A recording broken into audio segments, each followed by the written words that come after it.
If you need prayer or have questions, email Annamarie at 5minutesadayWithGod@gmail.com. Be sure to like and subscribe to our videos so that more people can hear the Word of God. Good morning and welcome to Thursday. And today's a big chunk, but I didn't want to break it up because it flowed really well. So I want you to definitely read it on your own. But it starts in Acts 21. It starts in verse 37. And so what we're going to see is Paul is addressing the crowd. So they're going to take him away and, well, they're literally taking him away and he's like, hold on, let me talk to them. And I always think about, he's probably near death, but he's summoned the energy to, well, let me address them. And it goes all the way down until chapter 22. So go ahead and read that on your own. All right. At the beginning of 23. Okay. So, as the soldiers were about to take Paul into the barracks, he asked the commander, "May I say something to you?" And he says, "Can you speak Greek?" And so, again, these soldiers don't know what Paul's doing. They said, "Aren't you the Egyptian who started a revolt and led 4,000 terrorists out into the wilderness?" Right? So they're thinking, this guy must have done something really bad if these people are wanting to kill him. And Paul's like, "I'm not that person. I'm a Jew. I'm from Tarsus. And please let me speak to the people." So they let him, so he addresses them. And what you need to know about this is he addresses the crowd in Aramaic. And so maybe he felt that this was an effective way to command their attention, because it says, when you read it, it says that they quieted it down and they were listening to him. It says, when they heard him speak in Aramaic, they became very quiet. So it's probably kind of like an attention, like, "Hello, I'm one of you guys.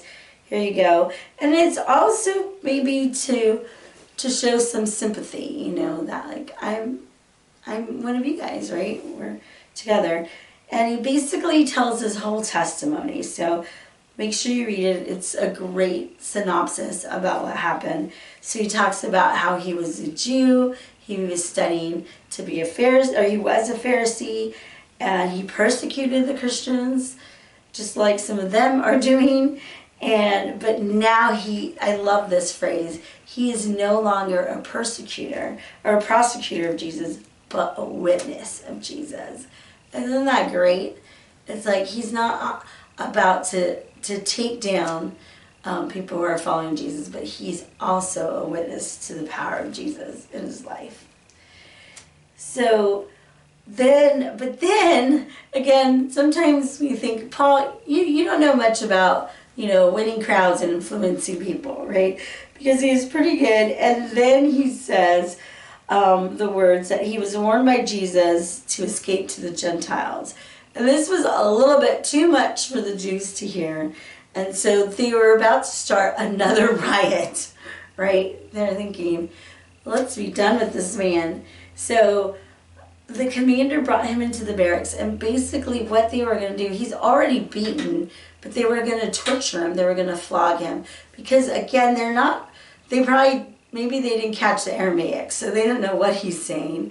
And they're thinking, this guy must be a really bad guy that they want to kill him. So they're going to try to beat it out of him. So they stretch him out, and they're about to whip him. And then Paul pulls out his trump card, right?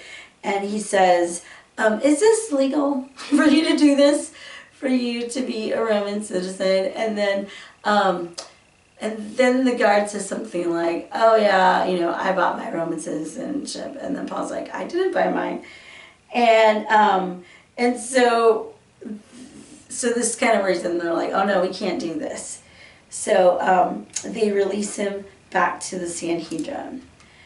And we're going to look tomorrow as he goes before the Sanhedrin. But our takeaway today is that not everyone will accept your story, right? But it's your story to tell, right? This is Paul's story that he told to anyone around him. But some people, like, that's our job. Our job is to tell our story, how God has changed our life, how he's redeemed us from our brokenness and our sin. But it's not our job we can't control the response, right? Some people might be drawn to that and might say, tell me how that happened for you, or tell me how, like the word of the jailer, what must I do to be saved?